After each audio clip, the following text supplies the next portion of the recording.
पुणे तिथे काय उणे, फक्त वाढत आहे तिथे गुन्हे, बटायला पुणे. आज आपला अभिजित भाऊतांचा भाऊ पुण्यावरून आलता, भाऊ लोकांना सगळ्यांना खूप खूप प्रेम आणि तेवढ्याच ते बारके पोर आले. सकाळ दुपार संध्याकाळी येत जाऊ रे, रात्री येत जाऊ नका, तुमच्या घरचे माझ्या घरी येऊन भांडण गिंड करतील. थांबल जायला थंड गिंड आणतो म्हणलं आणि अभिजित बोललो घेऊन थंड आणायला चाललो होतो आणि थोडं समोर जाऊन बघतो तर काय बाबा बाबा बाबा ओळखला को समोर कोण आहे, ओळखला को डॉनला जरा बरं वाटेल तरी जा आयला लगे इकडे तिकडे फिरायला चालू केले. कुठं चालू होते काय माहिती, राईट घेतले तर लेफ्ट घ्या बॉस, लेफ्ट घेतले तर राईट घ्या. आणि इथं पद्धतशीर टपरीत आलो, फ्रीज गीज घेतलो, सॉरी फिश गीज घेतलो, इथं हावले आंबे घेतलो, सॉरी मँगो घेतलो, पद्धतशीर पुडी गिडी घेतलो आणि खात तुझ्या आईला पद्धतशीर घराकडे आलो आणि इथं भाऊ लोक निवांत बसले होते. एका थंड प्या म्हणलो, थोड्या वेळ गप्पा गिप्पा मारून झाल्यावर सगळे जातो म्हणले. हो साडू आईला नाका तोंडात जायची फांदी व्हायची वांदी म्हणलो.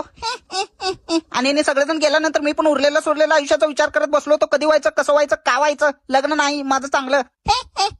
पण ज्या आईची गाण्याच्या होईल तेव्हा होईल म्हणलं आणि लवा लवकर खुर्ची वाले म्हणलं आणि घरात गेलो तर काय 11 वाजले होते. पद्धतशीर गाण खाली करून झोपून टाकलो आणि दुसऱ्या दिवशी 12:30 वाजता उठलो आणि बाहेर येऊन बघतो तर काय डॉनचे मित्राला त्याने बसते काय कसे आहेत बरे, हो मी पण बरे, हॅपी दिवाळी. आणि ज्या आईची गाणीचं लईच लाडवायला वाटते ना काय, 1 किलोमीटर लांब उन्हाळच दिली ज्या आईला. आणि झोपली पण ज्या आईला, झोपली का नाटक करतं काय मी तिच्या आईची गाणीच्या छोटो खाऊ तुझ्या आईची गाणी तुझ्या मला मी पण असंच करतो. तुझ्या आईचं तुझ्या माझ्यासमोर करायचं नाही, तोंड वाचले नाही, बंद करायचं, ला बंद बंद बंद. अरे तुझ्या आईची गाणं तुझ्या ह्याला आल्या मस्ते ज्या आईला म्हणलो आणि चला आता चिवडाचं करू भेळ म्हणलो. भेळ करताना झालं खेळ आणि कांदा फिरताना पण झाला कांद्याचा वांदा.